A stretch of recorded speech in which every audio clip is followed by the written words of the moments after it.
जब से रूस ने यूक्रेन पर हमला किया है तब से हम भारतीय अपने यूक्रेन में रह रहे देशवासियों की सुरक्षा के प्रति डरे हुए हैं, आशंकित हैं, चिंतित हैं। और आज हर एक भारतीय का डर सही साबित हो भी गया, क्योंकि आज रूस के एक हमले में यूक्रेन में रह रहे एक भारतीय छात्र की मौत हो गई। नाम उसका नवीन था। वो सिर्फ 21 साल का था। नवीन यूक्रेन के खार्किव में डॉक्टरी की पढ़ाई कर रहा था। वो तो मारा गया, लेकिन अभी भी हजारों भारतीय छात्र खार्किव में मौजूद है। यूक्रेन में भारतीय एम्बेसी की तरफ से ये कहा जा रहा है कि सभी छात्र जल्द से जल्द देश छोड़ दे, लेकिन युद्धग्रस्त इलाके से छात्र अपने साधनों से निकले तो निकले कैसे, यही तो सबसे बड़ा सवाल है। और इस बीच एमईए की तरफ से कह दिया गया है कि 12,000 छात्रों को यूक्रेन से सुरक्षित भारतीयों को निकाल दिया गया है। कीव में एक भी अब भारतीय मौजूद नहीं है। जगह है यूक्रेन का खार्किव शहर। तारीख है आज की, यानी 1 मार्च 2022 और समय हो रहा है सुबह 8:01 और 50 सेकंड। खार्किव के सेंट्रल स्क्वायर को देखिए। यह है खार्किव का सेंट्रल स्क्वायर। रूस की एक मिसाइल इस इमारत पर अचानक गिरती है, जोरदार धमाका होता है और सब कुछ तबाह हो जाता है। ये धमाके के बाद की तस्वीरें हैं। जहां धमाका हुआ वहां सब कुछ बर्बाद हो गया।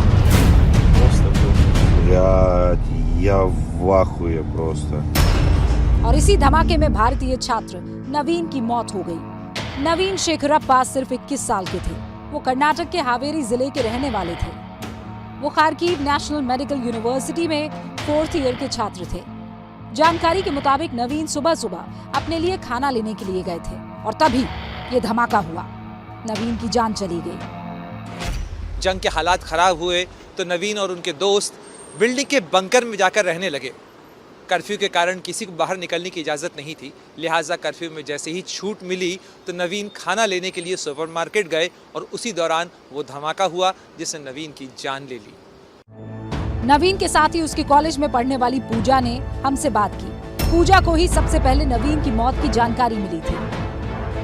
तो वो यूक्रेनियन लेडी हमें फोन पे बताया कि वो रशियन में बताई कि एक इंडियन लड़के का डेथ हो चुका है और अभी एम्बुलेंस आके उसका बॉडी लेके जा रहे हैं। तो आप ये फोन का ओनर वो है।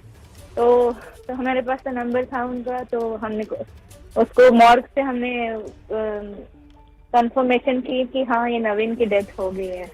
तो सुबह बेचारा खाना लेने गया था, सुपरमार्केट में लगा था लाइन पे, क्योंकि यहाँ पे अराउंड 1-2 घंटे के लिए लाइन पे लगने होते हैं ठंड में। और उसी वक्त ब्लास्ट हुआ। खार्किव में अभी भी हजारों की संख्या में भारतीय छात्र फंसे हुए हैं। सैकड़ों छात्र अपने कॉलेज में बने बंकर्स में रह रहे हैं। ये सब भारतीय छात्र हैं। ये वीडियो पूजा ने ही 26 फरवरी को ट्वीट किया था, जिसमें सैकड़ों की संख्या में भारतीय छात्र दिख रहे हैं। लेकिन बहुत से छात्र ऐसे भी हैं जो कॉलेज के हॉस्टल में नहीं रहकर बाहर रहते हैं।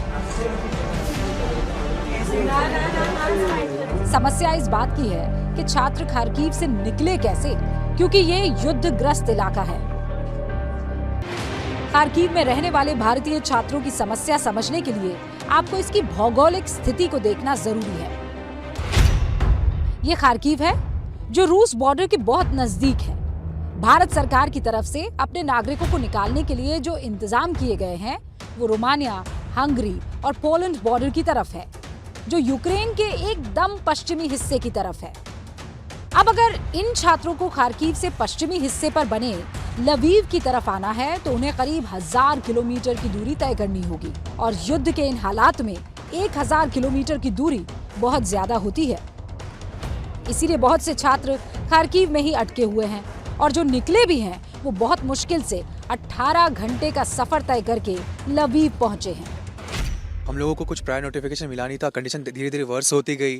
फिर हमें लगा कि शायद अब हम लोग को हेल्प नहीं मिलने वाला है। लोगों ने सोचा अपनी जान जोखिम में डाल करके खुद से ही हम लोग खार्किव से जैसे तैसे करके हम लोग ट्रेन में बोर्ड किए और ट्रेन हम लोग लवीव अभी पहुंच चुके हैं। कितना घंटा लगा आपको ट्रेन में? हमको 18 घंटा लगा है। वो भी मतलब difficulty, they were not allowing us, they were not allowing any foreigners, they were giving preference to Ukrainians. अभी भी बहुत सारे आपके दोस्त जो हैं वो वहाँ पर बंकर्स में हैं। हाँ, काफ़ी फ्रेंड्स बंकर में हैं, पर आज जो नोटिस मिला है उसके बाद वो लोग रश करके निकले हैं और स्टेशन पे इतना रश है कि वो लोग मारपीट भी हो रहा है। आज मेरे एक फ्रेंड को, सीनियर फ्रेंड को आज काफ़ी पिटाई किया है वहाँ के लोकल पुलिस वालों ने, और सब बता रहे हैं कि सर वर में से खून निकल रहा है। वो लोग उसी हालत में आज ट्रेन चढ़े हैं। जैसे हम लोग जाने वाले हैं, अभी तक हम लोग को एम्बेसी से कोई हेल्प नहीं आया है। जो भी किया है हम लोगों ने खुद से किया है। बस यही डर है कि हम लोग वहाँ पहुँचे और वहाँ पे ऐसा कुछ हो जाता है, भगदड़ मच जाती है, तो हम लोगों के साथ क्या होगा। अभी आपके दोस्त जो बता रहे थे कि उनमें से कई स्टूडेंट ऐसे हैं जो अभी अभी कुछ महीने पहले ही आए हैं। या उनको बहुत फर्स्ट नए- ईयर स्टूडेंट्स है वो लोग, फरवरी में आए रिसेंटली, उनको कुछ भी नहीं पता खार्किव या यूक्रेन के बारे में। वो लोग वहाँ पे बंकर में फंसे हुए हैं, बिना खाए बिना पिए, खाना पीना कुछ नहीं मिल रहा है उनको हेल्प करनी चाहिए। खार्किव में क्या बहुत सारे बच्चे हैं अभी भी? बहुत सारे सर, इतने बच्चे कि लाइक वो 7 to 8 डेज पहले आए, उनको ये तक नहीं पता कि वो पानी कहाँ से भरेंगे, उनको कुछ भी नहीं पता। वो लोग अभी भी बेसमेंट में, उनको बस बोला जा रहा है बेसमेंट में रहो, आप सेफ रहोगे। अरे बेसमेंट में हम कैसे सेफ रहेंगे? अगर खाना खत्म हो गया उसके बाद क्या करने वाले बच्चे? बाहर निकलेंगे? हम लोग खार्किव से इतना लंबा रास्ता तय करने के बाद है, हमें ये तक नहीं पता हम बॉर्डर में पहुंच के हमें निकाला जाएगा, कैसे निकाला जाएगा, हमें ऑफिशियल्स ने कोई कंफर्म नहीं किया है। हम बस जा रहे हैं कि हाँ चलो निकल जाएंगे, एटलीस्ट यहाँ पे मरने से अच्छा कहीं और देखेंगे। ऐसे समय में दो मुल्कों की लड़ाई के अंदर कैसे कोलेटरल डैमेज होता है, कैसे तीसरे के घर का नुकसान होता है, ये उसकी क्लासिक कहानी है। नवीन का कोई दोष नहीं था, नवीन की कोई गलती नहीं थी, लड़ाई दो मुल्कों के बीच की थी।